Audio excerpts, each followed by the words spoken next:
Welcome back. ఇప్పుడు భారతదేశానికి ఎలాంటి పాలన కావాలి, ఎలాంటి పరిస్థితులు కావాలనే అంశంపై సామాజికవేత్త, ఉద్యమకారుడు, సంస్కరణవాది, బహుజనవాది, డిబిఎఫ్ జాతీయ ప్రధాన కార్యదర్శి మేళ్లం భాగ్యరావు గారితో ఇంటర్వ్యూ కొనసాగుతుంది. సార్, ఇప్పటి వరకు మనం మోడీ పరిపాలన ఈ దేశానికి విచ్ఛిన్నమనే వాదనతో మీరు వెళ్ళారు. ప్రత్యామ్నాయం ఏమిటి? ఈ దేశానికి ప్రత్యామ్నాయం ఏంటి? ఇప్పుడు మోడీ పాలన బాగాలేదని చెప్తున్నారు, మత వివాదాలు జరుగుతున్నాయని చెప్పారు, చాలా పుల్వామా దాడుల కోసం డిస్కస్ చేశారు, చాలా విషయాలు మతం పేరుతో, మత్తు పేరుతో చాలా ఈ దేశం అల్లకొల్లంగా తయారవుతుందని చెప్పారు. ఓకే, కానీ దీనికి ఆల్టర్నేటివ్ ఏంటి? అంటే ఈ దేశంలో భారత రాజ్యాంగం ఒక సుభిక్షమైనటువంటి దేశంగా భారతదేశాన్ని ముందుకు తీసుకెళ్ళటానికి, పురోభివృద్ధి వైపు ముందుకు తీసుకెళ్ళటానికి, భారత ప్రజల సంక్షేమము, రక్షణ, అభివృద్ధి ఇట్లాంటి అంశాలన్నీ భారత రాజ్యాంగం ద్వారా అనేక అంశాలు ప్రస్తావించడం జరిగింది. దీనికి మొదటగా మన అందరికీ తెలుసు, ఈ దేశానికి, భారతదేశానికి స్వాతంత్రం ఉన్నప్పటి నుంచి కాంగ్రెస్ పార్టీ ఆధ్వర్యంలో అధికారం అనేది కొనసాగుతూ వచ్చింది. కాంగ్రెస్ పార్టీ కొన్ని సంస్కరణలతోటి, కొన్ని ప్రాజెక్టులు అవి ఇవి దేశం స్వాతంత్రం వచ్చిన కొత్తలో అప్పుడున్న అభ్యుదయవాదులు, స్వాతంత్రాన్ని కాంక్షించిన వాదులు, పెద్దలు అందరూ ఉండేవాళ్ళు కాబట్టి అది ఒక విధానంతో నడుస్తూ వచ్చింది. రాను రాను భారత రాజకీయాల్లో దేశం అభివృద్ధి కోసం పనిచేసేటువంటి నాయకులు వీళ్ళే కాకుండా అనేక మంది వ్యాపారవేత్తలు, అనేక మంది కార్పొరేట్లు, వీళ్ళు రాజకీయాల్లోకి జొరబడ్డారు. జొరబడిన తర్వాత దీంట్లో అనివార్యంగా వ్యాపారవేత్తలు ఎప్పుడైతే రాజకీయాల్లో మంత్రులుగానో ఎంపీలుగానో భారత పార్లమెంట్లోకి ఎంటర్ అవుతారో, ఒక వ్యాపారవేత్తకి తన వ్యాపారమే ప్రామాణికం తప్ప ఈ దేశం ఎడిపోతుంది, ఈ దేశాన్ని ఎట్ట రక్షించాలి అనేటువంటి ఇంట్రెస్ట్లు వాళ్ళకి చాలా తక్కువ ఉంటాయి. అందుకనే ఆ రోజున పెద్దలందరూ కూడా వ్యాపారం చేసుకునే అవకాశం ఉన్నా కూడా చాలామంది వ్యాపారాలు చేయలేదు. వాళ్ళు దేశం కోసం అన్ని త్యాగం చేశారు, త్యాగం చేసి దేశం కోసం పనిచేశారు.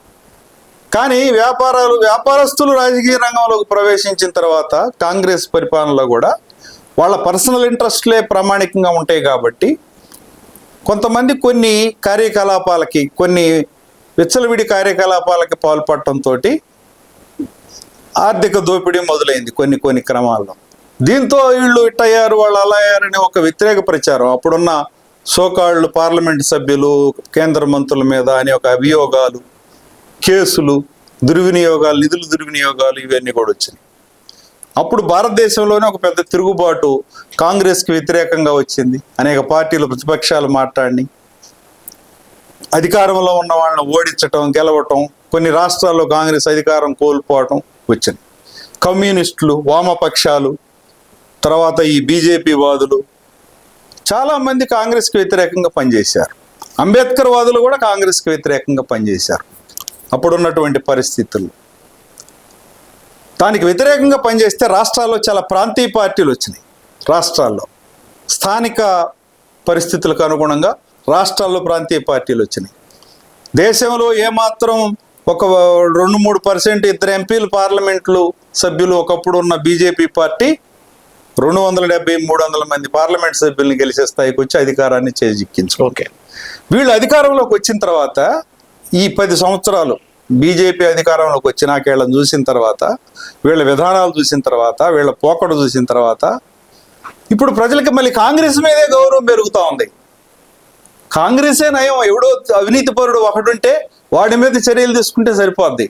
అసలు దేశం పోకడని, దేశం యొక్క దిశనే బీజేపీ రాజ్యాంగ వ్యతిరేకంగా దీన్ని తమ ఇష్టం వచ్చినటువంటి తమ ఆర్ఎస్ఎస్ ఎజెండాలోకి, తన మతతత్వవాదంలోకి, విభజనవాదంలోకి, వ్యతిరేకవాదంలోకి తీసుకెళ్తుంది. కాబట్టి ఇప్పుడు ఉన్నంతలో కాంగ్రెస్ ఉన్నప్పుడు డెమోక్రటిక్ సిస్టంలో అవినీతి పరులు ఉండేవాళ్ళు, కానీ రాజ్యాంగానే వ్యతిరేకంగా ఉల్లంఘించి దేశాన్ని అడ్డదారుల్లోకి తీసుకెళ్లే పరిస్థితి అప్పుడు ఉండేది కాదు. అంటే మీరు ఒక పాయింట్ చెప్పారు, వ్యాపారవేత్తలు కాంగ్రెస్ పార్టీలోకి ఎంటర్ కావడం వల్ల కొంచెం నష్టం జరిగింది కాంగ్రెస్ పార్టీకి, దాన్ని అవకాశం చేసుకుని బీజేపీ వచ్చింది. ఇప్పుడు బీజేపీలో వ్యాపారవేత్తలు ఎవరు లేరు కదా. అసలు బీజేపీలో వ్యాపారవేత్తలు కావటం కాదు, అసలు బీజేపీయే వ్యాపారుల పరమైపోయింది.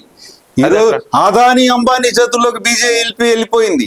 మీరు ఈ మధ్యకాలంలో కానీ తెలంగాణలో ఎన్నికలు జరిగినప్పుడు కానీ కర్ణాటకలో జరిగినప్పుడు కానీ మీరు చూస్తే మోడీ గారు తర్వాత హోంమంత్రి, కేంద్ర హోంమంత్రి అమిత్ షా. అమిత్ షా గారు ఈ రాష్ట్రం అభివృద్ధి చెందాలంటే డబుల్ ఇంజన్ సర్కార్ రావాలి, డబుల్ ఇంజన్ సర్కార్ ఆయే హే అన్నారు. డబుల్ ఇంజన్ సర్కార్ అంటే ఏంటంటే ఒకటి ప్రధాని ఒక ఇంజను, రెండో ఇంజన్ ఆదాని. ప్రధాని ఆదాని అంటే నీకు అసలు డైరెక్ట్గా ఈ ప్రభుత్వం కార్పొరేట్ చేతుల్లో ఉంది. ఆదానీలు అంబానీలు మొత్తం ఈ దేశాన్ని కబ్జా చేశారు. సార్ అదానీ ప్రభుత్వమే ఆదానీలు అంబానీ చేతుల్లోకి వెళ్ళింది. సార్ భాగ్యరావు గారు, అదానీలు అంబానీ వల్లే ఈ దేశంలో చాలా మందికి ఉపాధి అవకాశాలు, ఉద్యోగాలు, కంపెనీలు వస్తున్నాయని చెప్తున్నారు. అది వాళ్ళు చెప్తున్నారు, వాళ్ళు చెప్పుకుంటున్నారు అంతే తప్ప ఈ దేశంలో అదానీలు అంబానీల వల్ల వచ్చినటువంటి ఉత్పత్తి పెద్దగా ఏమి లేదు, ఉద్యోగాలు ఏమి లేదు, ఉపాధి లేదు, లేకపోతే ఆర్థిక వనరులు ఈ దేశానికి పెంచబడింది లేదు. ఇంకొక మాట చెప్పాలంటే ఈ దేశ సంపదనే, ఈ దేశ పరిశ్రమలనే వాళ్ళకి అప్పచెప్పారు. అన్ని ప్రభుత్వ రంగ సంస్థలన్నింటినీ ప్రైవేట్ రంగానికి అప్పచెప్తున్నారు. అదానీకి అంబానీకి అప్పచెప్తున్న మోడీ ప్రభుత్వం. ఎంత విచిత్రం అంటే ప్రపంచంలో కరోనా వచ్చింది. కరోనా దెబ్బకి, కోవిడ్ దెబ్బకి ప్రపంచం అంతా అల్లకొల్లాలైపోయింది. అన్ని దేశాలు కుదేలైపోయినాయి, ఆర్థిక వ్యవస్థలన్నీ కుదేలైపోయినాయి, దేశాలన్నీ కుప్పగూలిపోయినాయి. అమెరికా లాంటి అగ్రదేశం కూడా కుప్పగూలిపోయింది. చైనా అసలు చాలా దుర్బలంగా అయిపోయింది. ఇంత దేశమే ఆర్థిక వ్యవస్థే కుదేలైపోయినటువంటి పరిస్థితుల్లో ఆదాని అనేవాడు ఒక ప్రకటన చేశాడు. కరోనాలో 10 రెట్లు ఆర్థిక అభివృద్ధిని సాధించాం మేమని. అంటే దేశమంతా దివాళలు ఇస్తే ఆదాని అనేవాడు 10 రెట్లు ఆర్థిక పురోభివృద్ధి ఏ విధంగా సాధిస్తాడు? అసలు ఎలా సాధ్యమైంది? మొత్తం కార్మికులు, కర్షకులు, కంపెనీలన్నీ మూతపడిపోతే నీకు ఆర్థికంగా 10 రెట్లు ఎట్టా అభివృద్ధి చెందుతావు? అంటే ఈ దేశ వనరుల్ని, ఈ దేశ వ్యవస్థను మొత్తం ఏదో ఒక పేరుతో నువ్వు ఆదానికి అప్పచెబుతున్నాడు. ఇప్పుడు ఆదానీయ ప్రధాని లాగా ఉంది. ప్రధాని కాదు, ఆదానీయ ప్రధాని ఏమో అన్నట్టుగా ఇంటర్నల్ గా. సార్ దేశం బాగుండాలని మోడీ గారు చాలా పూజలు చేస్తున్నారు. మొన్న అయోధ్య రామ మందిరం దగ్గర పూజ చేశారు. నిన్నేమో గుజరాత్ వెళ్ళి అక్కడ సముద్రం గర్భంలోకి వెళ్ళి పూజలు చేశారు. మరి ఇన్ని పూజలు చేసి దేశం సుభిక్షంగా ఉండాలని కోరుకుంటుంటే ఆయన పాడు చేస్తారని మీరు అట్టా చెప్తారు? పూజలు పునస్కారాలతోటి లేకపోతే యజ్ఞాలు యాగాలతోటి దేశం అభివృద్ధి చెందే పరిస్థితి ఉంటే, ప్రజలకు సుభిక్షం వచ్చే అవకాశం ఉంటే అసలు పరిపాలన అవసరం లేదు, ఎన్నికలు అవసరం లేదు, ఈ న్యూసెన్స్ అంతా అసలు అవసరం, మిలిటరీ అవసరం లేదు. అందరం కలిసి దేవుళ్ళ గుళ్ళ దగ్గర రోజు ప్రార్థనలు చేసుకుంటా ఉంటే హాయిగా కడుపు నిండుతుంది, హాయిగా బతికే అవకాశం ఉంది. అంటే వీళ్ళు ఏం చేస్తున్నారంటే వీళ్ళ విధానమే ఒక మూఢత్వం. ఇదే మూఢత్వం అంటే.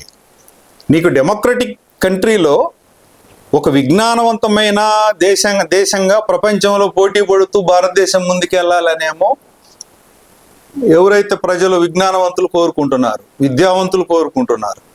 ప్రపంచం అంతానేమో విజ్ఞానం వైపు, టెక్నాలజీ వైపు వెళ్తుంది. ఇజ్రాయిల్ అనేది ఒక బుడ్డ దేశం, 1 కోటి మంది జనాభా కలిగిన అతి బుడ్డ దేశం.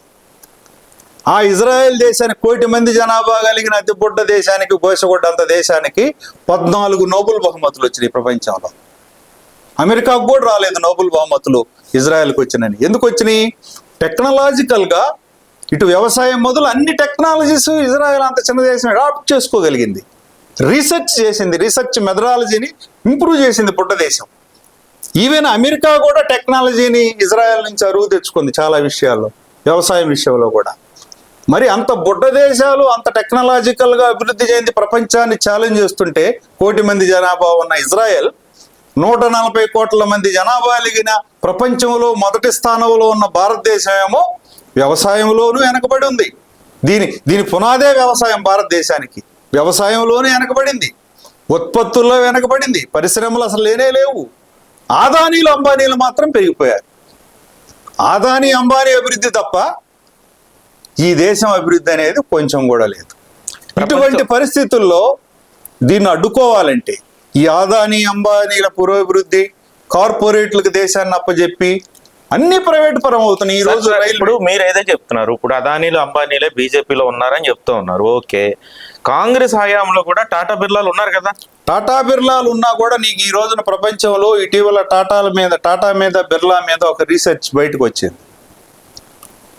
కార్పొరేట్ కంపెనీలు, లక్షల కోట్ల రూపాయలతో వ్యాపారాలు నడిచే కార్పొరేట్ కంపెనీల్లో ప్రపంచంలో ప్రజల కోసం సేవా కార్యక్రమాలు నిర్వహిస్తున్నటువంటి కార్పొరేట్లు ఎవరు అనేది ఒక రీసెర్చ్ జరిగింది. దానిలో టాటా బిర్లాలు మొదటి 5 స్థానాల్లో ఉన్నారు. అంటే ప్రపంచానికి ప్రజలకి ఉదారంగా ముందుకొచ్చి వాళ్ళ సంపదని పంచిపెట్టే దానిలో, హెల్త్ కార్యక్రమాలు, ఎడ్యుకేషన్ కార్యక్రమాలు ఇట్లాంటి సపోర్ట్ చేసే దానిలో ప్రపంచంలోనే ఉన్న కార్పొరేట్ కంపెనీల్లో సహాయకులుగా ఉండి ప్రజలకి ఉపకరించే వాటిలో మొదట 5వ స్థానంలో 2 ఉన్నారు. ఆదానీలు, అంబానీలు మొత్తం ప్రపంచాన్ని దోచుకునే దానిలో మొదటి స్థానంలోకి వచ్చేసారు. ఇండియా అనేటువంటి ఒక పెద్ద దేశానికి మొత్తం వాళ్ళ పరం చేసుకుంటున్నారు. ఈరోజు రైల్వే, పోస్టల్, అన్ని రంగాల టెక్నాలజీ, చివరికి విమానాలు కూడా ప్రైవేట్ పరం చేసే పరిస్థితి. అంటే నీకు రాజ్యాంగబద్ధమైనటువంటి ప్రభుత్వ రంగ సంస్థలన్నిటినీ ప్రైవేట్ ప్రైవేటు పరం చేస్తే ప్రభుత్వ రంగంలో ఉన్నటువంటి ఎంప్లాయ్మెంట్ ఏదైతే ఉందో అది మొత్తం కూడా పూర్తిగా పోయింది. ప్రభుత్వపరమైనటువంటి ఎంప్లాయ్మెంట్ పోతే రిజర్వేషన్ వర్గాలుగా ఉన్నటువంటి 50% of SC, ST, BC, minority ప్రజలు, ఓసీలకు కూడా రిజర్వేషన్ ఓసీలకు కూడా రిజర్వేషన్ కావాలంటే కూడా ఉంది. ఉంది. ఎస్, ఓబీసీ వీళ్ళకి కూడా ఇచ్చాడు మోడీ. మరి నీకు ఎప్పుడైతే ప్రభుత్వ ఎంప్లాయ్మెంట్ తగ్గిపోయిందో రిజర్వేషన్ వర్గాలకు అతిపెద్ద దెబ్బది. ఇంకా ఎంప్లాయ్మెంట్ అనేది లేదు. ఇప్పుడు ఏమైపోయింది? ఇప్పుడు అంతా కూడా ప్రైవేట్ రంగం ద్వారా ఎంప్లాయ్మెంట్ అయిపోయినప్పుడు ఆ కాంపిటీషన్లో ఈ ఎస్సీ, ఎస్టీ, బీసీ, మైనారిటీ వర్గాలు ఎవరైతే వీకర్ సెక్షన్స్ ఉన్నారో వాళ్ళు ఆ పోటీలో మా ముందుకి ఉద్యోగాలు పొందలేకపోతున్నారు. వాళ్ళ భవిష్యత్తు ఒక గ్యారంటీ లేదు. డిగ్రీ చదివినా, పీజీ చదివినా, బీటెక్ చదివినా, ఎంటెక్ చదివినా నేను బతకొచ్చు, నేను బతకగలను అనేటువంటి గ్యారంటీ ఒక ఎడ్యుకేటెడ్ యూత్కి రాకుండా పోయింది. ఎందుకంటే నీకు ఎంప్లాయ్మెంట్ అంతా ప్రైవేట్ పరం అయిపోయింది. దానికి తగిన విధంగా టెక్నాలజీస్, తగిన విధంగా ఆ టెక్నికల్ స్కిల్స్ అవన్నీ కూడా నీకు ఈ రోజున పొందటం అనేది చాలా కష్టమైపోయింది. ఓకే, భాగ్యరావు గారు, స్ట్రైట్ క్వశ్చన్. ఇప్పుడు బీజేపీ పాలన బాగాలేదని మీరు ఇంకా ఆమోద ముద్ర వేశారు, భాగ్యరావు గారు ముద్ర వేశారు. కాంగ్రెస్ వస్తే ఏం జరుగుతుంది? కాంగ్రెస్ ఆల్టర్నేట్ అవుతుంది ఈ దేశానికి. ఇప్పుడు కాంగ్రెసే ఇప్పుడు రావాల్సిన అవసరం ఏర్పడిందని ఇప్పుడు ప్రజాస్వామికవాదులు, రాజ్యాంగ పరిరక్షకులు, వామపక్షాలు, మిగతా అన్ని వర్గాలు కూడా కోరుకుంటున్నాయి. ఎందుకు కోరుకుంటున్నాయి అంటే మీరు కూడా కోరుకుంటున్నారు, మేము కూడా అది కోరుకుంటున్నాం, అంబేద్కర్ వాదులు కూడా కోరుకుంటున్నారు. ఎందుకనంటే ఈ దేశంలో ఈ ప్రజాస్వామ్యాన్ని బాగుండాలి, ప్రజాస్వామ్యం ప్రజలకు అందాలని కోరుకునే వర్గాలందరూ కూడా ఆల్టర్నేటివ్గా కాంగ్రెస్నే చూస్తున్నారు ఇప్పుడు. ఎందుకంటే కాంగ్రెస్ పాలనలో వాళ్ళు రాజ్యాంగం జోలికి కానీ ప్రజాస్వామ్యాన్ని కుల్లబొడిసే వ్యవహారాల్లోకి కానీ వాళ్ళు పోలేదు. ఆ పార్టీలో ఎవడో కొంతమంది ఒక స్వార్థపరులు ఉంటారు. ప్రతి పార్టీలోనూ, ప్రతి రాజకీయాల్లోనూ మంత్రులుగానో, ఎంపీలుగానో స్వార్థపరులు కొంతమంది వస్తారు, వ్యాపారస్తులు కొంతమంది వస్తాడు. వాడి పర్సనల్ ఎజెండాలో భాగంగా వాడు దోచుకుంటాడు. వాడిని శిక్షించడానికి చట్టాలు ఉన్నాయి, వాడిని లోపల పెట్టడానికి జైళ్ళు ఉన్నాయి, వాడిని ఎదుర్కోవచ్చు. అసలు పాలకుడు, ప్రధానమంత్రే ప్రజాస్వామ్య వ్యతిరేకవాది, రాజ్యాంగ వ్యతిరేకవాది అయినప్పుడు ఆ దేశం అసలు ముప్పు, దానికి అసలు ఆ దేశానికే ముప్పు వచ్చి పడిపోతుంది. ఉనికికి ప్రమాదం, ఉనికికే ప్రమాదం వచ్చేసింది. భారతదేశం యొక్క ఉనికికి ప్రమాదం వచ్చింది. ప్రపంచంలో భారతదేశం ఒక ప్రశ్నార్థకంగా మారింది. ప్రపంచంలో చర్చలు జరిగే సందర్భాల్లో ఈరోజు మోడీ అనేక దేశాలు వెళ్ళి మా భారతదేశం అలా ఉంది, ఇలా ఉందని దీన్ని గొప్పలు చెప్పుకొని వస్తున్నాడు. కానీ నిజంగానే ఈయన గొప్పవాడు, ఆ దేశం గొప్పగా ఉందని ఏ దేశం నుంచి ఏ పాలకుడు అనటం లేదు. మా సంస్కృతిని, మా సాంప్రదాయాలని మతం కోసం, ధర్మం కోసం, దేశం కోసం, ధర్మం కోసం అని మేము చెప్పుకుంటున్నాం. దీన్ని మేము మీ దేశాల్లో ఎక్కడా లేదు, మా దేశంలో ఉంది, దీన్ని మేము నమ్ముతున్నాం, మీరు కూడా నమ్మండి అని వాళ్ళను కూడా ప్రభావితం చేయాలని చూస్తున్నాడు ఇతను మూఢత్వాన్ని. కాబట్టి ఏ రకంగా చూసినా కూడా మోడీ పాలన ఒక అన్డెమోక్రటిక్ పాలనగా ఉంది. కాబట్టి ఒక డెమోక్రటిక్ కంట్రీగా దీన్ని మార్చాలంటే పాలన మారాల్సిందే. దానికి ఉన్నంతలో కాంగ్రెసే బెటర్ అని అందరూ ఈ రోజున కాంగ్రెస్ వ్యతిరేకంగా పోరాడిన అన్ని పక్షాలు, ఎంఎల్ పార్టీలు అంటే మార్క్సిస్ట్ లెనిస్ట్ గ్రూపులు, వాళ్ళు అంబేద్కర్ను ఒప్పుకోవాలి, ఒకప్పుడు రాజ్యాంగాన్ని ఒప్పుకోలేదు, రాజ్యాంగం ఇది బుర్జువా రాజ్యాంగం అన్నారు, అన్నిటిని విమర్శించారు. ఈ రోజున ఆ మార్క్సిస్ట్ లెనిస్టులు, మావోయిస్టులు, తర్వాత కమ్యూనిస్టులు, వామపక్షాలు అందరూ ఉన్నంతలో కాంగ్రెసే బెటర్ వీళ్ళకంటే. ఎందుకంటే ఒక డెమోక్రటిక్ స్పేస్ కాంగ్రెస్ గతంలో ఉంచింది. లౌకికవాదానికి అది కాంగ్రెస్ ఎంతో కొంత కట్టుబడింది. మతతత్వం పోలా, గుళ్ళు చుట్టూ దేవుళ్ళ చుట్టూ జనాన్ని తిప్పలేదు కాంగ్రెస్. మీ ఇష్టం, ఎవడు మీరు ఏం చేసుకుంటే చేసుకోమన్నారు. అది వ్యక్తిగతం. అది వ్యక్తిగతం. దేవుడు వ్యక్తిగతం, మతం వ్యక్తిగతం. అది నువ్వు ప్రభుత్వం డిక్టేట్ చేయడానికి లేదు. పాలకుడు ఈ గుడి కట్టాను దీనికి పోండి అంటే నాకు ఇష్టమైతే ఏ గుడికైనా పోతాను నేను. ఇప్పుడున్న పరిస్థితుల్లో కాంగ్రెస్ పార్టీ ఆ మేరకు సంసిద్ధం అవుతుందా? రాహుల్ గాంధీ ఆ మేరకు లీడ్ చేయగలుగుతున్నారా? ఈ దేశంలో మొత్తం జాతీయ నాయకులుగా చెప్పుకుంటున్న అనేక ప్రాంతీయ పార్టీల నుంచి కూడా జాతీయ నాయకులు వచ్చారు చాలామంది. వీళ్ళందరినీ ఒక్కసారి వీళ్ళ ముఖాలు, వీళ్ళ హావభావాలు, వీళ్ళ విధానాలు, వీళ్ళ మాట్లాడే మాటలు పరిశీలించినప్పుడు అందరికంటే ఫస్ట్ ప్లేస్లో డెమోక్రటిక్ ఫేస్ అనేది రాహుల్ గాంధీదే ఉంటుంది. ఎందుకంటే Rahul Gandhi is a young dynamic. ఈ దేశంలో మనం కానీ చూసినట్టయితే రాష్ట్రాల్లో అనేక ప్రాంతీయ పార్టీలు అవి ఇవి ఎన్నికల కోసం, ఓట్ల కోసం పాదయాత్రలు చేయటం అనేది ఒక ఏలవేరిగా అన్ని రాష్ట్రాల్లో జరిగింది. మన రాష్ట్రంలో కూడా రాజశేఖర రెడ్డి పాదయాత్ర చేసి ముఖ్యమంత్రి అయ్యాడు. చంద్రబాబు నాయుడు పాదయాత్ర చేసి పెద్ద వయసులో కూడా ముఖ్యమంత్రి అయ్యాడు. జగన్మోహన్ రెడ్డి పాదయాత్ర చేసి ముఖ్యమంత్రి అయ్యాడు. అతను అయ్యాడు కాబట్టి లోకేష్ పాదయాత్ర చేశాడు. షర్మిళ పాదయాత్ర చేసింది. తెలంగాణలో బట్టి విక్రమార్క పాదయాత్ర చేశాడు. ముఖ్యమంత్రి రేవంత్ రెడ్డి పాదయాత్ర చేశాడు. అంటే రాష్ట్రాల్లో ఎన్నికలప్పుడు పాదయాత్రలు చేయటం, ప్రజలను ఆకర్షించడం, మేము ఏదో రీసెర్చ్ చేస్తున్నామని చెప్పుకోవడం అనేది ఒక రాజకీయ ప్రక్రియగా మారింది. ఈ పాదయాత్రల్ని రాహుల్ గాంధీ అనే ఒక పర్సనాలిటీ దేశానికి ఆదరణ నుంచి ఇద్దరికి, కన్యాకుమారి నుంచి కాశ్మీర్కి నడిచేశాడు. అంటే ఈ దేశం మొత్తం ఆదరికి ఇద్దరికి నడిచాడు. ఈ దేశ నైసర్గిక స్వరూపం చూస్తే నిలువుగా ఉంటుంది, అడ్డంగా ఉంటుంది, మధ్యలో గ్యాపులు ఉంటాయి. అటువంటి దేశాన్ని కాశ్మీర్ నుంచి, కన్యాకుమారి నుంచి కాశ్మీర్కి నడిచేశాడు, నిలువుగా నడిచేశాడు. ఇప్పుడు అడ్డంగా కూడా నడుస్తున్నాడు. అంటే దేశం మొత్తాన్ని ఇటు నిలువుగాను ఇటు అడ్డంగాను రాహుల్ గాంధీ అనేవాడు నడిచేశాడు. అంటే నడవటమే ఎన్నికలకు ప్రామాణ్యం అనుకుంటే రాహుల్ గాంధీ నడిచేశాడు, అయిపోయింది. అంటే రాహుల్ గాంధీ అంటే అతనేదో ఒక చిన్న పిల్లోడని, అతనికి అవగాహన లేదని, అతనేదో ఒక పప్పిట్టని బొప్పిట్టని అనేకం మాట్లాడారు, పిచ్చి మాటలన్నీ. కానీ రాహుల్ గాంధీ అనేవాడు నాకు కూడా ఒక దమ్ము ఉంది, నాకు ఒక ధైర్యం ఉంది, నాకు ఒక ఎనర్జీ ఉంది, నాకున్నంత ఎనర్జీ మీకు లేదు, ఐఆమ్ ఎనర్జెటిక్ మ్యాన్, నేను ఈ దేశాన్ని కూడా ఎనర్జెటిక్గా నేను చేయగలను అని నిరూపించడానికి అతను దేశానికి ఆదరికి ఇద్దరికి నడిచేశాడు. నడిచి తనను తాను నిరూపించుకున్నాడు. వెరీ ఫిట్ అని. ఇది వర్కౌట్ అవుతుందండి కాంగ్రెస్? ఇది ఖచ్చితంగా అవుతుంది. ఎందుకంటే ఈ దేశం పట్ల ఒక నిబద్ధత. ఎవరినో ఈ దేశంలో కన్యాకుమారి నుంచి కాశ్మీర్కి నడిచేవాడు ఎవడన్నా ఉంటే ముందుకు రమ్మనండి. నడిచినంత మాత్రం ప్రజలకు సేవ చేస్తాడని అంటే నీకు పాదయాత్ర అంటే ఒక నిబద్ధత. దాని ద్వారా ఏంటంటే నడిచినంత మాత్రం చేస్తాడు అనేది కాదు. ఒక లక్ష్యం పెట్టుకుంటే నేను కన్యాకుమారి నుంచి కాశ్మీర్కి నడవాలని ఒక లక్ష్యం పెట్టుకున్నాడు. దాన్ని కూడా జోడో యాత్ర, భారత జోడో యాత్ర అంటారు. అంటే భారతదేశాన్ని జోడించడం, ఐక్యం చేయడం అనేది లక్ష్యంగా అతను పెట్టుకున్నాడు. తన లక్ష్యాన్ని నెరవేర్చడానికి దానిలో ఎన్ని ఆటంకాలు, చలికాలం వచ్చింది, మంచు ప్రాంతంలో కూడా అతను నడిచాడు. అంటే ప్రకృతిపరమైనటువంటి వైపరీత్యాలు, వర్షాలు, చలి, ఎండలు ఏవి కూడా అతను ఆపలేకపోయింది. ఎండలో నడిచాడు, వర్షంలోనూ నడిచాడు, చలిలోనూ నడిచాడు. అంటే ప్రకృతి పరంగా వచ్చేటువంటి అన్నిటిని అతను అధిగమించాడు. అంటే రాహుల్ గాంధీ భారతదేశానికి కాబోయే అధినాయకుడు అవుతాడు అనుకుంటున్నారా? అవ్వాలి కూడా. ఎందుకంటే రాహుల్ గాంధీ లాంటి ఒక నిబద్ధత కలిగిన యంగ్స్టర్ ఈ దేశానికి లీడర్షిప్కి రావడం అవసరం. ఎందుకంటే కొన్ని పార్టీలకి అనేక రకమైనటువంటి వైరుధ్య భావజాలాలు ఉన్నాయి. కాంగ్రెస్లో డెమోక్రటిక్ ఫేస్ ఉంది. తర్వాత భారతదేశంలో అతిపెద్ద సెక్యులర్ పార్టీ అదే. అంటే ఏ మతానికి అది కొమ్ము కాయదు. ఎవరు ఏ మతంలో అయినా ఉండొచ్చు, ఎవరు ఏ కులంలో అయినా ఉండొచ్చు. కులాలు, మతాల ఉద్ప్రేరణ అనేది కాంగ్రెస్ ఎప్పుడు తేలేదు, గొడవలు పెట్టలేదు, అంతరాలు తీసుకురాలేదు, మూఢత్వ వైపుకి దేశాన్ని నెట్టలేదు.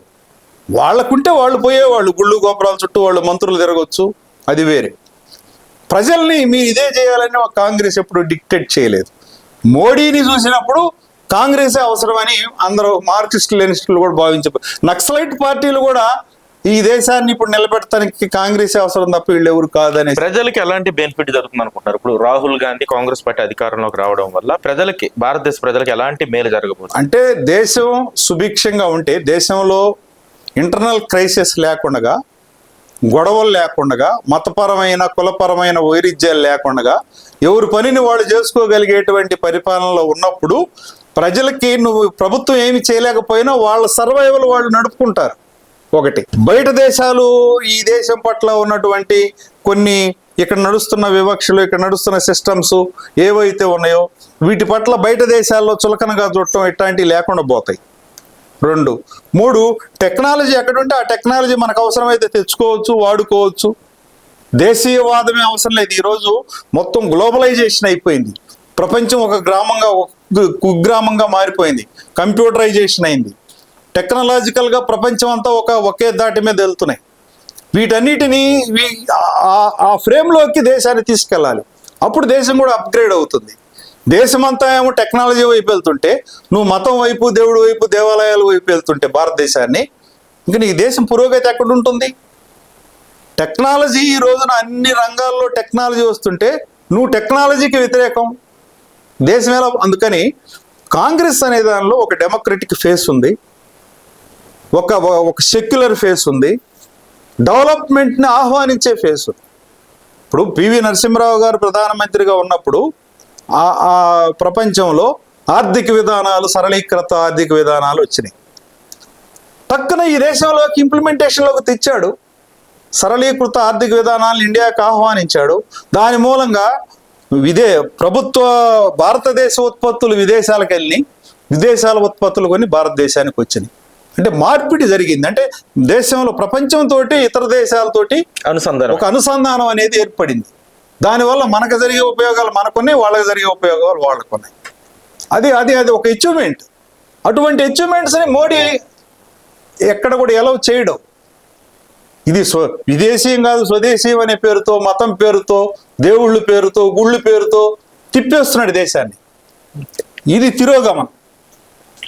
ప్రపంచంతో అనుసంధానం చేయడం భారతదేశం పురోగమనం. అది కాంగ్రెస్ వల్ల సాధ్యపడే అవకాశం ఉంది కాబట్టి ఆ వైపుగా ముందుకెళ్ళటమే మంచిది అని ఈ రోజున కాంగ్రెసే ప్రత్యామ్నాయం అనే వైపుగా చాలామంది డెమోక్రాట్స్, మార్క్సిస్ట్, లెనినిస్టులు, కమ్యూనిస్టులు, అంబేద్కర్ వాదులు కూడా ఆలోచిస్తున్నారు. అంటే దేశ పురోభివృద్ధి జరగాలంటే ఖచ్చితంగా ప్రపంచీకరణ వైపు పరుగు పెట్టాల్సిందే. ప్రపంచం ఏ స్థాయిలో ఉందో ఆ స్థాయికి భారతదేశం వెళ్ళాలంటే ఖచ్చితంగా కాంగ్రెస్ పార్టీ లాంటి ఒక డెమోక్రటిక్ పార్టీ, లౌకిక పార్టీ రావాలని భాగ్యరావు గారు అంటారు. ఇప్పుడు రాష్ట్ర స్థాయి రాజకీయాలు ఇప్పుడు చర్చిద్దాం. సార్ చెప్పండి, ఇప్పుడు రాష్ట్రంలో ఎలాగున్నది? ఇప్పుడు జగన్మోహన్ రెడ్డి పాలన ఏ విధంగా ఉంది? మీరు దాన్ని ఎలా అనలైజ్ చేస్తారు? ఇందాక మనం చెప్పుకున్నట్టుగా మోడీ పరిపాలన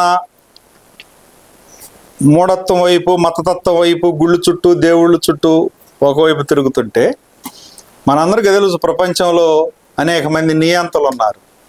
ఆ నియంతలను మించిన నియంత జగన్మోహన్ రెడ్డి ఈ రోజున కొత్త రూపంలో వచ్చాడు.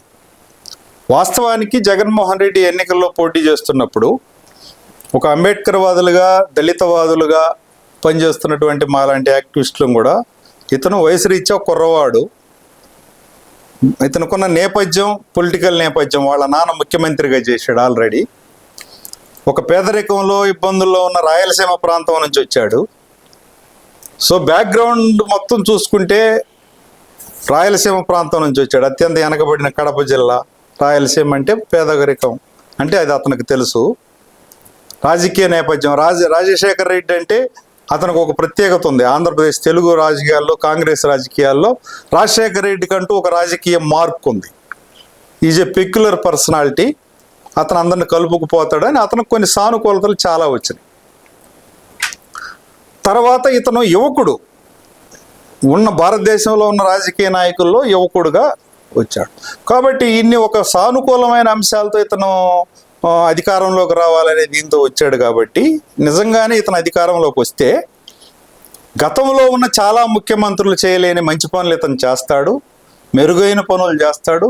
జగన్ నుంచి ఎక్స్పెక్ట్ చేశాం. కానీ జగన్మోహన్ రెడ్డి ఊహించిన దానికి భిన్నంగా ఎంత నియంతృత్వ పోకడలో ఉన్నాడు అని అంటే, తన మంత్రివర్గ సహచరులను కూడా కలవటానికి ఇష్టపడతలేదు, అతను రానివ్వటం లేదు, ఎలవ్ చేయడం. రాష్ట్రానికి భారతదేశంలో ఎక్కడా లేని విధంగా 5 మంది ఉప ముఖ్యమంత్రులు, జగన్మోహన్ రెడ్డి ముఖ్యమంత్రి, 5 మంది ఉప ముఖ్యమంత్రులు. ఈ 5 ఉప ముఖ్యమంత్రులు ఏ ఒక్క ఉప ముఖ్యమంత్రి కూడా 2 సార్లు కూడా అతను కలిసి ఉండడం, అంటే కలిసే అవకాశం అతను ఇవ్వడం. ఇక రాష్ట్ర మంత్రివర్గంలోనైతే ఇంకా సరే అసలు కలవరు. ఇక ఎమ్మెల్యేలు, ఎంపీలు అయితే అసలు లెక్కలో కూడా లేరు. అంటే ఇంత అన్డెమోక్రటిక్ పర్సనాలిటీ అనేవాడు ఒక రాష్ట్రానికి ముఖ్యమంత్రిగా ఉంటే అసలు ప్రజలు కలవనీకపోతే అది వేరే సబ్జెక్టు. ప్రజలను కలవనీకపోతేనే నీ అంత అన్నాం. అసలు మంత్రివర్గం ఉప ముఖ్యమంత్రులే కలవనేనోండి ఏమనాలి? మీడియా ముందుకు ఒక్కసారి కూడా ఒక్కసారి కూడా మీడియా ప్రధానమంత్రి అసలు నీకు ఆంధ్రప్రదేశ్ రాష్ట్రంలో మిగతా చాలా రాష్ట్రాల కంటే బోలెడంత మీడియా ఉంది. మీడియాకు పెద్ద స్పేస్ ఉంది ఇక్కడ. ప్రపంచాన్ని దేశాన్ని ప్రభావితం చేయగలిగినటువంటి మీడియా జర్నలిస్టులు ఉన్నారు ఆంధ్రప్రదేశ్లో. చాలా ఇంటలెక్చువల్ జర్నలిస్టులు కూడా ఉన్నారు ఇక్కడ. అంటే దేశానికి దశ దిశ చెప్పగలిగే జర్నలిస్టులు ఇక్కడ ఉన్నారు, ఎక్స్పీరియన్స్డ్. అసలు నువ్వు జర్నలిస్టుల ముందుకి ఇంటర్వ్యూ చేయడానికి కానీ లేకపోతే మీడియా సమావేశాలు పెట్టడానికి కానీ ఒక ముఖ్యమంత్రి నువ్వు ఎప్పుడు రావటం లేదు, నువ్వు మీడియాని పిలవట్లేదు, ప్రధానమంత్రి మాట్లాడట్లేదు అని ఆయన కూడా అంతే. అంటే మాట్లాడలేదంటే అసలు ఏమనుకుంటావు నువ్వు?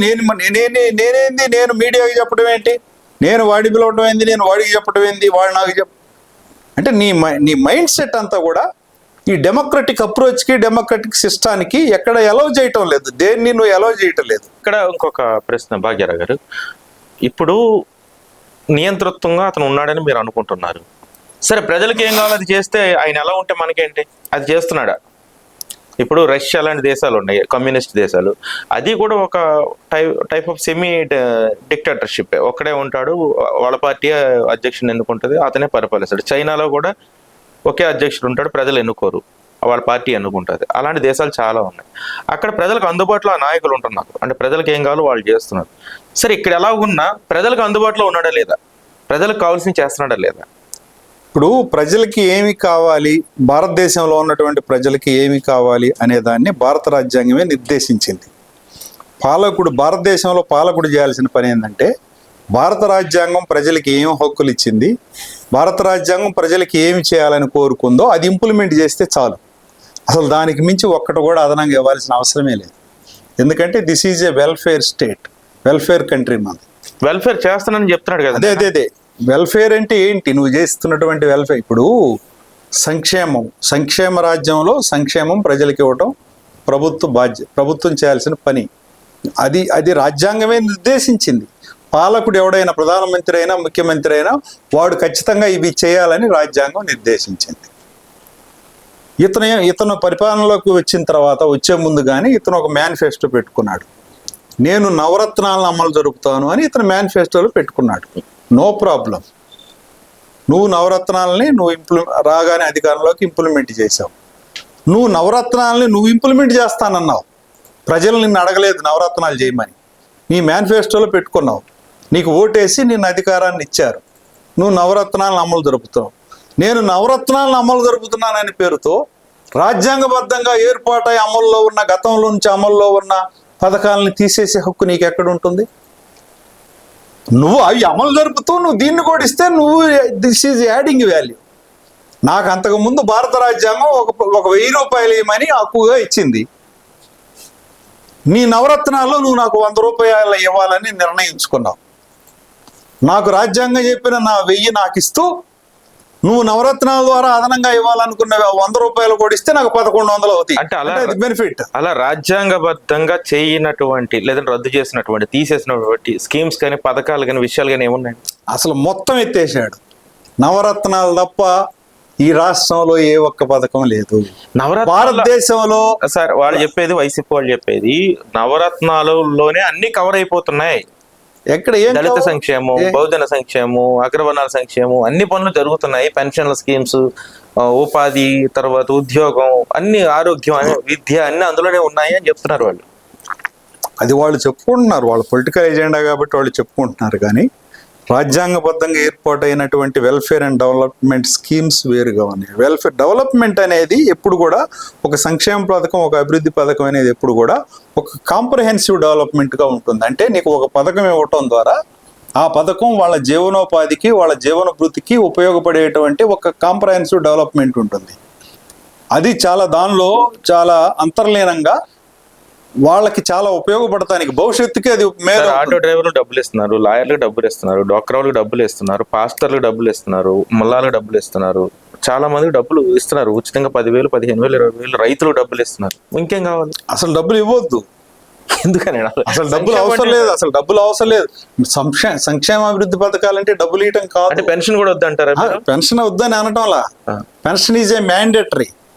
వృద్ధులకి, వితంతువులకి, వికలాంగులకి, భర్తలు చనిపోయిన వాళ్ళకి పెన్షన్ ఇవ్వటం అనేది, ఆదుకోవటం అనేది it is a mandatory. It is also constitutional provision. అది ప్రయారిటీ కూడా. అది ఇవ్వాల్సిందే. అది ఎవడుండో ఇవ్వాల్సిందే. అది నువ్వు కూడా ఇస్తున్నావు, అది ఓకే, దానికేం ఇబ్బంది ఏం లేదు. కానీ నువ్వు ఆటో వాళ్ళకి డబ్బులు ఇస్తున్నావు, 45 సంవత్సరాలు దాటిన ఆడవాళ్ళకి డబ్బులు ఇస్తున్నావు. నువ్వు ఇవ్వాల్సింది డబ్బులు కాదు, పథకం. పథకం అంటే అది కాంప్రహెన్సివ్ డెవలప్మెంట్ ఉంటుంది దానిలో. అంటే ఉపాధి ఎస్, నీ ఉపాధిని నిర్దేశించేది పథకం. నీకు బిచ్చ వేసేది డబ్బులు. ఇప్పుడు అడుక్కునేవాడికి ఒక ₹10 వేస్తామండి. నేను ఈరోజు బిచ్చం అనడాడు, ధర్మం అంటాడు వాడు. నేను ధర్మం వేశాను ఈరోజు అంటాడు. ఎందుకు వేస్తున్నాడు వాడు? మోక్షం కోసం. భిక్ష వేయటంలో కుట్ర ఏంటంటే నాకు మోక్షం వస్తుందని. అట్టాగనే జగన్మోహన్ రెడ్డి తనకు మోక్షం రావాలనుకున్నాడో ఏమో మరి, అందరికి డబ్బులు వేస్తున్నాడు. ₹1000 ఒకళ్ళకి, 500 ఒకళ్ళకి, 100 ఒకళ్ళకి వేసి, ఇదే పథకాలు, ఇదే వెల్ఫేర్, ఇదే డెవలప్మెంట్ నేను మీకు పంచుతున్నాను కదా, అది కూడా బటన్ నొక్కుతున్నాను కదా అనుకుంటున్నాడు. కానీ ఇక్కడ వెల్ఫేర్ స్టేట్లో రాజ్యాంగం అనేది ఇచ్చేవాడు ఒకడను, పుచ్చుకునేవాడు ఒకడు కాదు.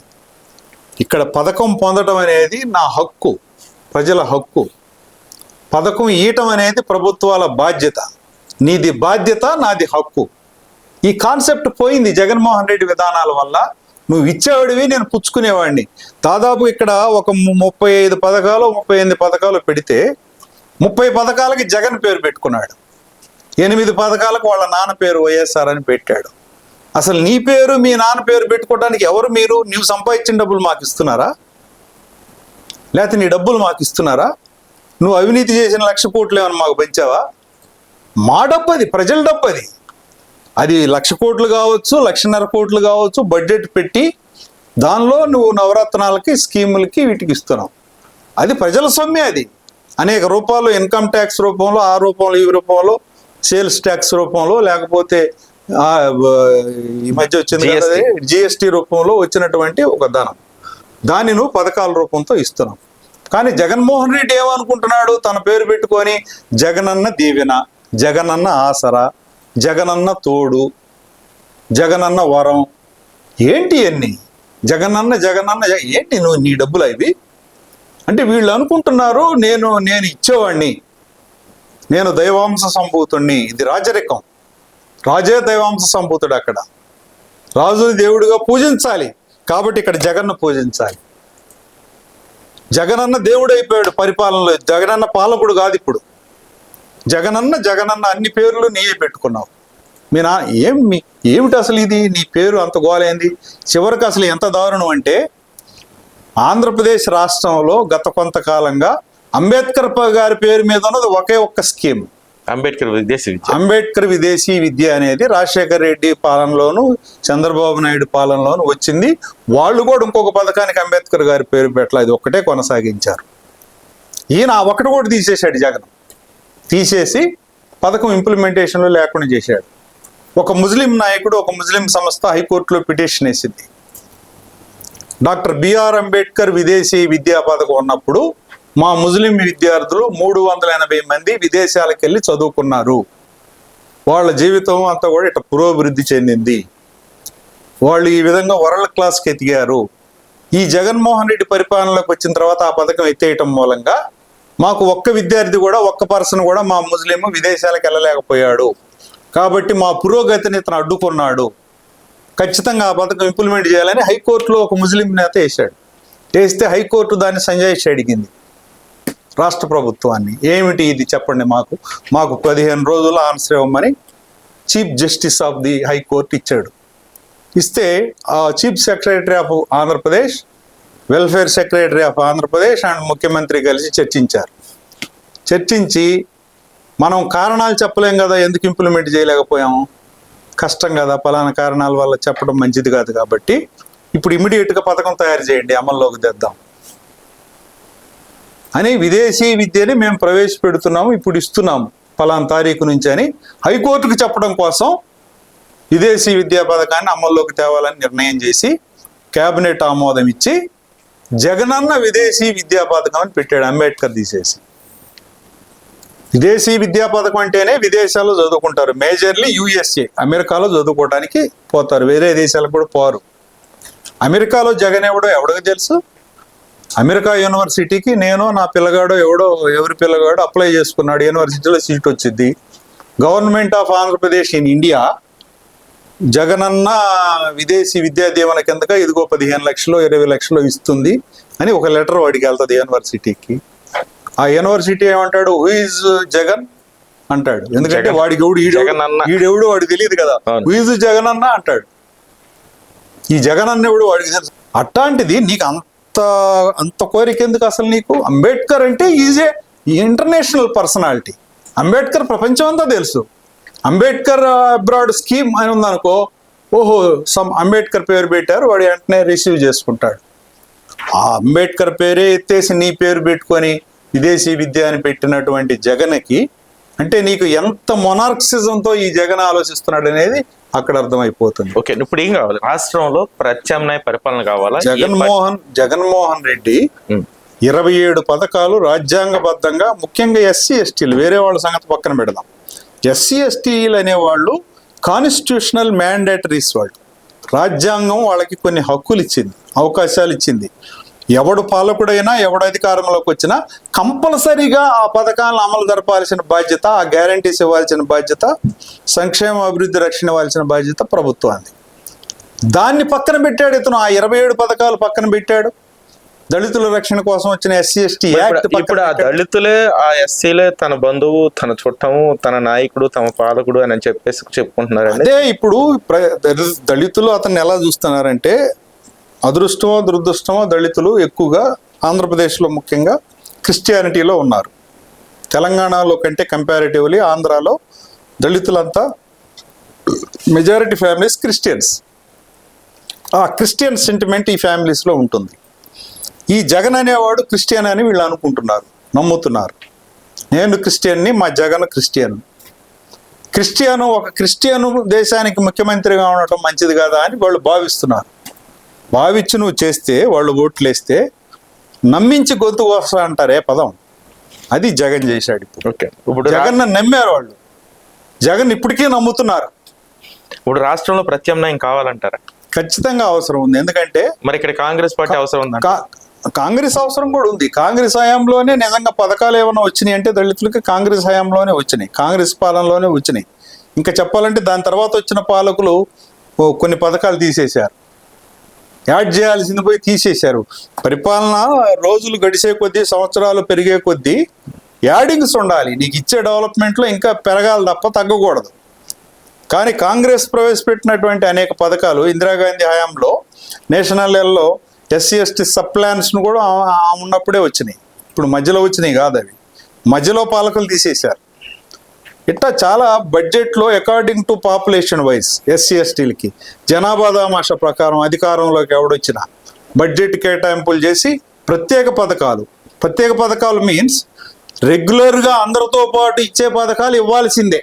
ఓకే, ఇస్తూనే ప్రత్యేకంగా వీళ్ళ డెవలప్మెంట్ కోసం ప్రత్యేక పథకాలు ఇవ్వాలి అనేది ఆ కాన్సెప్ట్. అంటే ఇప్పుడు జగన్మోహన్ రెడ్డి ఆంధ్రప్రదేశ్లో నవరత్నాలు ఇస్తున్నాడు, నవరత్నాలు అందరికి ఇస్తున్నాడు. ఇక్కడ ఉన్న కామిటీ, ఇక్కడ ఉన్న రెడ్డి, కమ్మ, బ్రాహ్మిన్, క్షత్రియ అందరికీ ఇస్తున్నాడు నవరత్నాలు. దళితులకు కూడా ఇస్తున్నాడు. It is a general scheme. ఈయన అడిషన్ ఏమి ఇస్తున్నాడు, ఇది క్వశ్చన్ ఈరోజు. అదనంగా ఎస్సీ ఎస్టీ సబ్ ప్లాన్ ఉంది, చట్టం ఉంది. అదనంగా నువ్వు ఒక్క స్కీమ్ కూడా ఇవ్వట్లేదంటే నువ్వు ఎస్సీ ఎస్టీ సబ్ ప్లాన్ అమలు జరపట్లేదు. అందరికి ఇచ్చే వీళ్ళకి ఇస్తున్నాం. సో ఇది దళితుల నుంచి అడుగుతున్నటువంటి ప్రశ్న. దీనికి వాళ్ళు ఏమంటున్నారు, మామూలుగా మీకు 100 కోట్లు వస్తే నవరత్నాల ద్వారా 200 కోట్లు వస్తున్నాయి పథకాల ద్వారా, కాబట్టి మేము ఇంకా ఎక్కువే ఇస్తున్నాము, ఇంకా అదనంగా ఇవ్వాల్సిన పని లేదని. ఏంటండి అదే మోసం, అది పెద్ద మోసం. అది ఇప్పుడు నువ్వు 10 రూపాయలు 100 రూపాయలు ఒకటికి ఇచ్చేదాన్ని 100 రూపాయలని 10 మందికి పెంచావు. నేను 10 మందికి ఇచ్చాను అంటున్నావు, ఇచ్చింది 100. ఓకే, సరే. చివరిగా భాగ్యరావు గారు, ఇప్పుడు 2024 ఎన్నికలు దగ్గర పడుతున్న సమయంలో అటు దేశంలోనూ ఇటు రాష్ట్రంలో ఎలాంటి నాయకుడిని ఎన్నుకోవాలి మా ప్రజలకు మీరు చెప్పేది ఏంటి? అంటే ఒకటి స్పష్టంగా అనిపిస్తుంది వాస్తవానికి, అటు దేశంలో ప్రధానమంత్రిగా ఉన్న మోడీ కానీ రాష్ట్రంలో ముఖ్యమంత్రిగా ఉన్నటువంటి జగన్ కానీ వీళ్ళిద్దరూ ప్రజాస్వామ్యానికి శత్రువులని నిరూపించుకున్నారు. దేశమేమో ప్రజాస్వామ్యం పునాది మీద నిర్మించబడింది. ఎప్పుడైతే ఈ దేశంలో డెమోక్రటిక్ స్పేస్ ఉంటుందో, ప్రజాస్వామ్యం అనేది నడుస్తుందో, అప్పుడు మాత్రమే ఈ దేశంలో ప్రజలు సుభిక్షంగా ఉండటానికి, రాజ్యాంగం నిర్దేశించిన సంక్షేమం, అభివృద్ధి, రక్షణ అందడానికి ఏంటంటే ఇవన్నీ కూడా కాన్స్టిట్యూషనల్ గ్యారంటీస్. ఇవి కాన్స్టిట్యూషనల్ గ్యారంటీస్ వైలేట్ అయితే ముఖ్యంగా వీకర్ సెక్షన్లో దళితులు, బహుజనులు వీళ్ళు దెబ్బతింటారు. గిరిజనులు ఆదివాసీలు ఉన్నారు, అడవుల్లో ఉంటున్నారు. ఈ రోజుకి మనం బయటికి తేలేకపోయాం కదా, అడవుల్లో నుంచి తేలేకపోయాం. తర్వాత వాళ్ళకి కొన్ని గ్యారంటీస్ ఉన్నాయి. దళితులు ఉన్నారు, ఈరోజు ఊరు బయటే ఉన్నారు కదా, ఊర్లోకి తేలేకపోయాం కదా. వాళ్ళకి ఇప్పుడు ఇల్లు కట్టేది కూడా ఊరు బయట కాలనీలు కడుతున్నాం. కానీ ఊర్లో వాళ్ళు, మేము ఊర్లో వాళ్ళం అని చెప్పుకునే 75 సంవత్సరాల స్వతంత్ర భారతంలో ఊరు బయట ఉన్న ఒక దళితుడు నేను ఊర్లో వాడినని చెప్పుకునే స్వాతంత్రం, అవకాశం నువ్వు ఇవ్వలేదు పాలకుడు. కేవలం ఇది ఎందువల్ల రాలేదు అని అంటే అగ్రకులాల పాలనలో ప్రభుత్వాలు ఉండటం మూలంగా. ఇదే దళితుల పక్షపాతంతో కూడినటువంటి లీడర్షిప్, దళితులకు మేలు జరగాలనుకునే leadership, democratic leadership, secular leadership పరిపాలనలోకి వస్తే కొంత వెసులుబాటు అనేది పెరుగుతుంది వీళ్ళకి. కాన్స్టిట్యూషనల్ గ్యారంటీస్, కాన్స్టిట్యూషనల్ మ్యాండేటరీస్ ఖచ్చితంగా చేయాల్సినవి ఏవైతే ఉన్నాయో అవి అమలు జరిగిన నాడే ఎంతో కొంత మేలు జరుగుద్ది. దానికి జగన్ వ్యతిరేకం, మోడీ వ్యతిరేకం. కాబట్టి రాజ్యాంగాన్ని రక్షించుకోవడం అనేది ఇప్పుడు ప్రథమ కర్తవ్యంగా ఉంది. రాజ్యాంగ హక్కుల్ని అమలు జరిగేటట్టు చూసుకోవడం అనేది రెండో కర్తవ్యంగా ఉంది. ప్రజాస్వామ్యాన్ని పరిరక్షించుకోవడం అందరి కర్తవ్యంగా ఉంది. దీనికి జగన్, మోడీ ఇద్దరు కూడా ఎగనెస్ట్ కాన్స్టిట్యూషన్, యాంటీ కాన్స్టిట్యూషనల్. వీళ్ళు శత్రువులు ప్రజాస్వామ్యానికి. కాబట్టి ప్రజలు సంసిద్ధులు కావాల్సినటువంటి అవసరం ఉంది. వీళ్ళని పక్కకు నెట్టేయడానికి, అధికారం నుంచి దించేయటానికి, డెమోక్రటిక్ స్పేస్ కోసం మన ఓటు హక్కుని వాడుకోవాల్సిన అవసరం. దానికి కేంద్రంలో ఆల్టర్నేటివ్ కాంగ్రెస్, రాష్ట్రంలో కూడా కాంగ్రెస్ రావాలనుకోరు. కేంద్రంలో మోడీ పోవాలి, రాష్ట్రంలో జగన్ పోవాలి. వీళ్ళిద్దరూ పోకపోతే ఇంకా ఆల్టర్నేటివ్స్ క్రియేట్ అవ్వవు. ఇంకా ఇది పెరిగిపోతుంది, అన్డెమోక్రటిక్ స్పేస్ పెరిగిపోతుంది. డెమోక్రటిక్ స్పేస్ కోసం ఈ ఓటు ఉపయోగించాలని ఓటర్లని, ప్రజలను కోరుకుంటున్నాం. దీనికి కులాలు, మతాలు, ప్రాంతాలతో పని లేదు. ప్రజాస్వామ్యం కోసం, రాజ్యాంగ పరిరక్షణ కోసం మన ఓటును వాడుకుందాం. జగను, మోడీ దీనికి శత్రువులు, దీనికి వ్యతిరేకులు అని నేను అనుకుంటున్నాను. Okay sir, thank you. జై Bhim. Thank you very much sir. చాలా విషయాలు ఈ సందర్భంగా మీరు ప్రస్తావనగా తెచ్చినందుకు, మా అభిప్రాయాలను చెప్పే అవకాశం ఇచ్చినందుకు మీకు ధన్యవాదాలు. జై భీమ్. థ్యాంక్ యూ భాగ్యరావు గారు. మొత్తానికి భాగ్యరావు గారు చాలా విషయాలను చాలా స్పష్టంగా చెప్పారు. దేశంలో మతోన్మాదం, అదేవిధంగా మోడీ విధానాలతో దేశ రక్షణ కరువుతుంది, దేశ ఆర్థిక వ్యవస్థ విచ్ఛిన్నమవుతుంది, దేశంలో ఉన్నటువంటి ప్రజలు బతుకు తెరివే కష్టం అవుతుంది. కాబట్టి ప్రత్యామ్నాయం కాంగ్రెస్ చాలా అవసరం అని చెప్తున్నారు. అదేవిధంగా రాష్ట్రంలో నియంతృత్వ ప్రజాస్వామ్యం పరిపాలన చేస్తుంది జగన్ రూపంలో. చాలా నియంతృత్వంగా జగన్ తనదైన స్టైల్లో ప్రజలను ఇబ్బంది పెడుతున్నారు. ముఖ్యంగా దళిత, బహుజన, బడుగు వర్గాలని చాలా ఇబ్బంది పెడుతున్నారు. కాబట్టి ఇక్కడ కూడా ప్రత్యామ్నాయం అవసరం. దేశంలోనూ రాష్ట్రంలోనూ ప్రజాస్వామ్యం, రాజ్యాంగం పరిరక్షణ చేసుకోవాల్సినటువంటి అవసరం ఉంది. ప్రజల హక్కులను కాపాడుకోవాల్సిన అవసరం ఉంది. ఈ రెండు జరగాలంటే కాంగ్రెస్ పార్టీ ప్రత్యామ్నాయం ఖచ్చితంగా ఇప్పుడున్నటువంటి అధికారంలో ఉన్నటువంటి వారిని గద్దె దించినప్పుడే ప్రజలకు, ముఖ్యంగా సామాన్యులకు మేలు జరుగుతుందనేది భాగ్యరావు గారి అభిప్రాయం. ఇది ఈనాటి స్పెషల్ డిబేట్. Thank you.